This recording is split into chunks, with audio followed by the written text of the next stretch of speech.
Good morning students. आज आपका BEd first year में जो सब्जेक्ट है language across the curriculum and reflecting text, इसके अंदर जो आपका चल रहा था वो ये चल रहा था लेखन।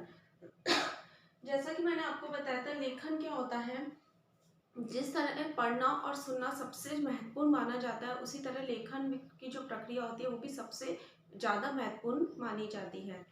जब हम अपनी ध्वनि को एक तरह से अपनी तर्क और चिंतन शक्ति के आधार पर व्यक्त करते हैं तो वो क्या कहलाता है, लेखन कहलाता है। मतलब हमारे अंदर जो शक्ति, जो विकास हमारे अंदर है, उसको जब हम किसी भी लिखित रूप में एक तरह से हम क्या कर देते हैं, प्रेजेंट कर सकते हैं। क्योंकि आपने देखा है कि आप जिस चीज़ को पढ़ते हैं या सुनते हैं, जब तक आप उसके बारे में नहीं लिखते तब तक आप अपने मन से उस चीज का डर नहीं हटा सकते। मतलब ये माना जाता है कि हमें जो पढ़ रहे हैं, सुन रहे हैं, उसको हमें जब लिखा जाता है तो एक तरह से ये माना जाता है कि उसकी हम उसी चीज को हम क्या कर रहे हैं, अभिव्यक्त कर रहे हैं। अब बात आती है लेखन का महत्व। हम देखते हैं जो वस्तु, जैसे लेखन है, जो चीज हमारे लिए सबसे महत्वपूर्ण होती है उसकी हमें आवश्यकता होती है। तो लेखन की आवश्यकता हमें पता है कि लेखन की आवश्यकता बहुत ज़्यादा है। और जब किसी वस्तु की आवश्यकता होती है तो ही वो हमारे लिए क्या होती है, महत्वपूर्ण होती है। तो लेखन जो है वो भी हमारे लिए बहुत ज़्यादा इम्पोर्टेंट है। और किस तरह है वो देखो।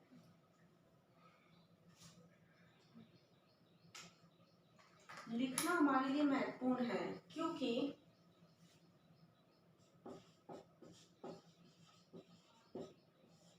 लिखना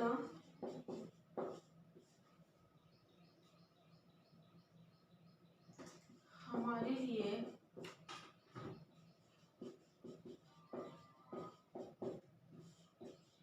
महत्वपूर्ण है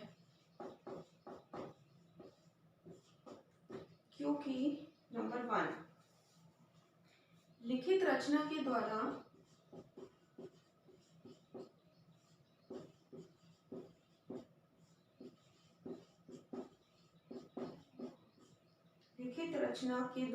मौखिक विचारों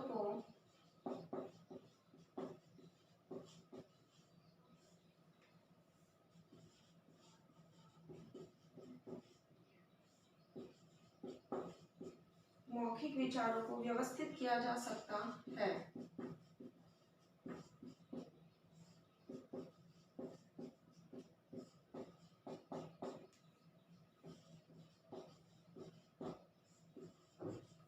जो पहला नंबर का है कि लिखित रचना के द्वारा, लिखित रचना मैंने आपको बताया था कि हम अपनी ध्वनि के जो भी हमारी उच्चारण क्षमता होती है वो जब हम एक तर्क शक्ति के आधार पर अभिव्यक्त करते हैं तो वो लिखित रचना कहलाती है।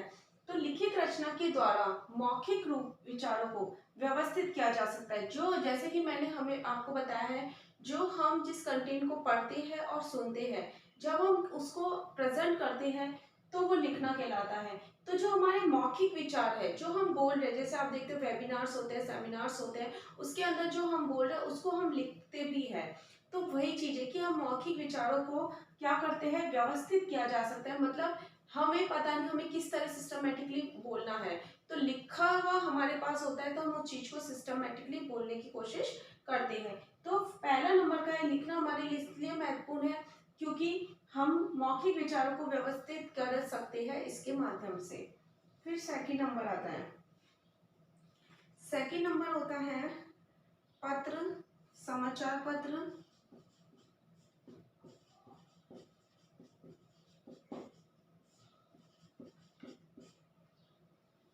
पुस्तकों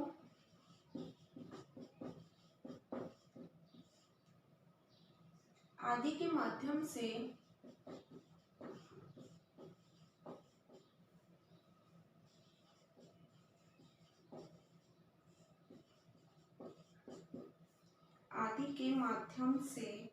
व्यक्ति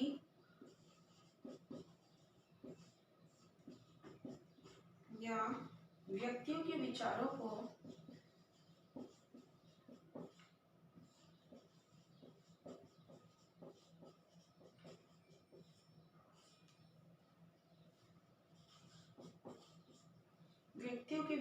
को दूसरों तक सरलता से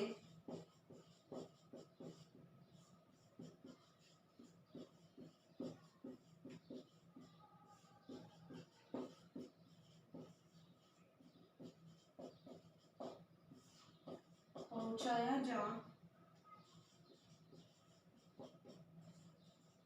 सकता है।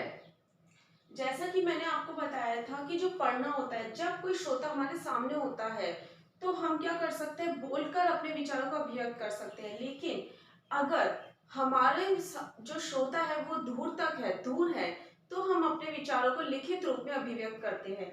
तो हम पत्र, समाचार पत्र, पुस्तकों आदि के माध्यम से क्या करते हैं, व्यक्ति या व्यक्तियों के विचारों को दूसरे तक सरलता से पहुंचाया जा सकता है। इसलिए लिखना सबसे ज्यादा इम्पोर्टेंट माना जाता है, क्योंकि लिखने के माध्यम से क्या होता है, हम जैसे न्यूज़पेपर्स वगैरह हम जो भी पठन क्रिया करते हैं, जब तक वो लिखित रूप में ही नहीं होगा, जब तक हम उस चीज को कैसे पढ़ेंगे। तो इसके लिए क्या माना जाता है कि जो पत्र होता है, समाचार पत्र होता है, बुक्स होती है जो पब्लिश, जो बुक्स करते हैं राइटर्स के अकॉर्डिंग, तो उनके आधार पर ही हम क्या करते हैं, पढ़ते हैं।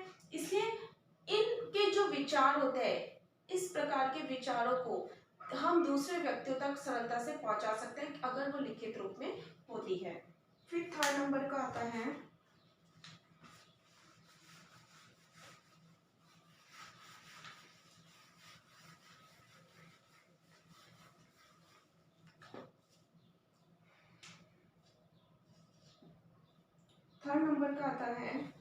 किसी देश की संस्कृति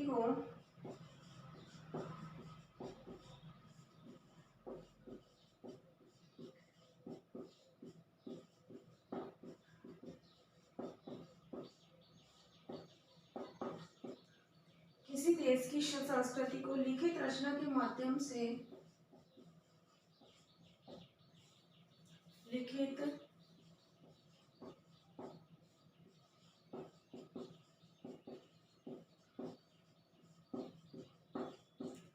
के माध्यम से सदियों तक सुरक्षित रखा जा सकता है। सदियों तक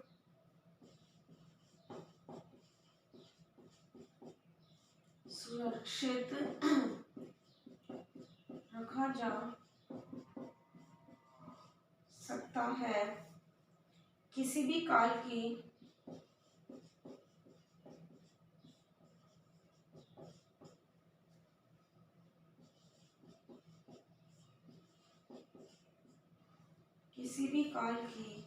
सामाजिक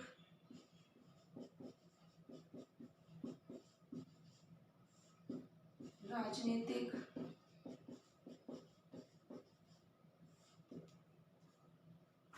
और धार्मिक रीति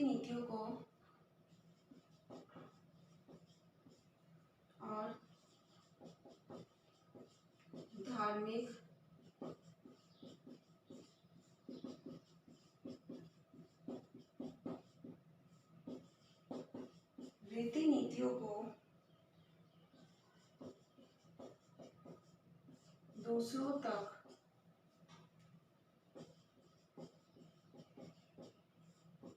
सरलता से पहुंचाया जा सकता है।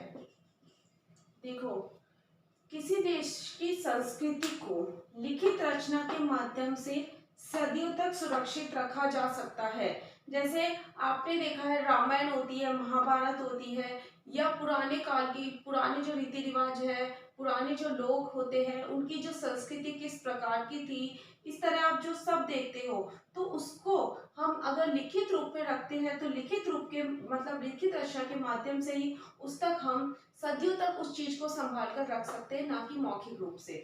तो किसी भी काल की सामाजिक, राजनीतिक और धार्मिक रीति नीतियों को दूसरों तक सरलता से पहुंचाया जा सकता है। तो कहने का मतलब ये है कि जब हम पुराने काल से चली आ रही नीतियों को जब हम संभाल कर रखते हैं, तो हम ये कह सकते हैं कि हमारे द्वारा लिखित रूप में जो भी कंटेंट होता है, उसके अकॉर्डिंग वो हम कहाँ तक किसको पहुंचाते हैं, दूसरे व्यक्तियों तक पहुंचाया जा सकता है। क्योंकि हम देखते हैं कि अभी हम पुराने कालों को देख रहे हैं, किस प्रकार से अभी जो संस्कृति चल रही है, जैसे आप सामाजिक विज्ञान में देखते हो, उसके अंदर आप ये देखते हो कि हमारा जो इतिहास किस प्रकार का था। हम उस वक्त हमारा जन्म नहीं हुआ था, लेकिन हम अगर इतिहास को देख रहे हैं, तो इतिहास को जब हम इतिहास को एक बुक के माध्यम से ही पढ़ रहे हैं, एक रचना के माध्यम से कर रहे हैं। जैसे वाल्मीकि का रचना है, तो उन्होंने पहले ही उस रामायण को पहले से ही अब धीरे धीरे क्या हुआ था, जो वो कहानी बन रही थी तो उसको लिखते गए थे। तो आज हम उस चीज को देखकर ही क्या हो रहा है, हमारे अंदर पुरानी संस्कृति को क्या कर रहे हैं, ग्रहण करने की कोशिश कर रहे हैं, या ये मान लो उसको पहुंचाने की कोशिश करते हैं। फिर नेक्स्ट आता है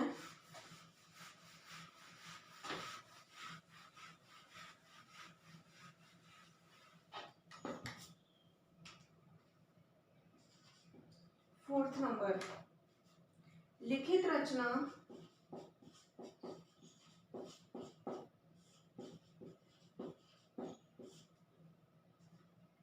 साहित्य सृजन का स्थायी साधन है। साहित्य सृजन का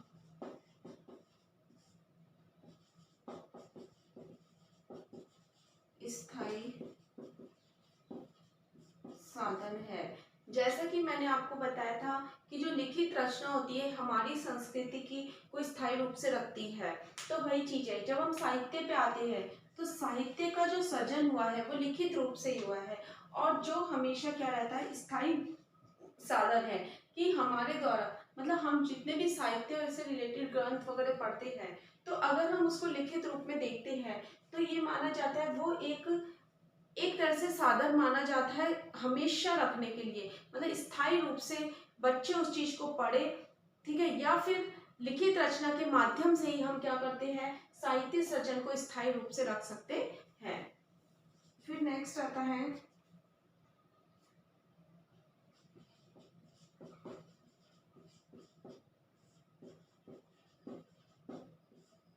लिखित रचना के द्वारा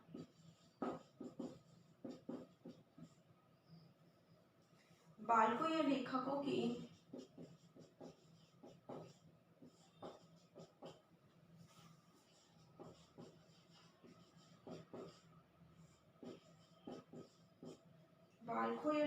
की कल्पना शक्ति का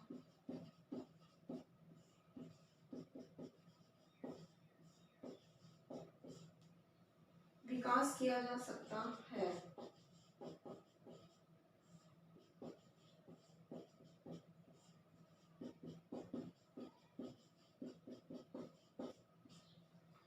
बालकों या लेखकों की कल्पना शक्ति का, जैसे जैसे हमने बच्चों को एक निबंध लिखने के लिए बोला या निबंध का एक शीर्षक हमने दिया, तो बच्चे अपना कल्पना शक्ति का विकास होगा, वो एक कल्पना करते हुए क्या करेंगे, अपने निबंध को, मतलब उस शीर्षक को पूरी तरीके से लिखने की कोशिश करेंगे। इसलिए कह सकते हैं कि लिखित रचना के माध्यम से तर्क, निर्णय और कल्पना शक्ति का विकास किया जा सकता है। तो ये हमारे क्या था, ये लेखन के महत्व थे, इसलिए लेखन सबसे ज्यादा महत्वपूर्ण माना जाता है और इसकी आवश्यकता को महसूस किया जाता है।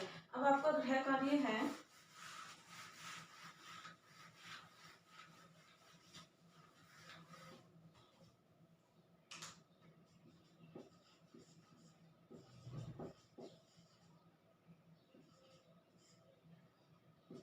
लेखन की आवश्यकता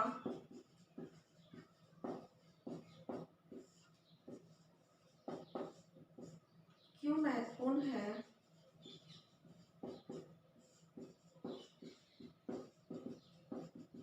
स्पष्ट कीजिए।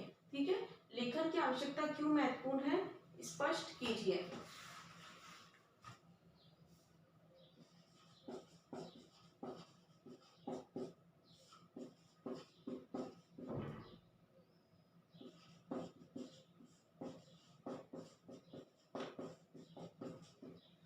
ओके, घर पे रहिए, सुरक्षित रहिए। Thank you.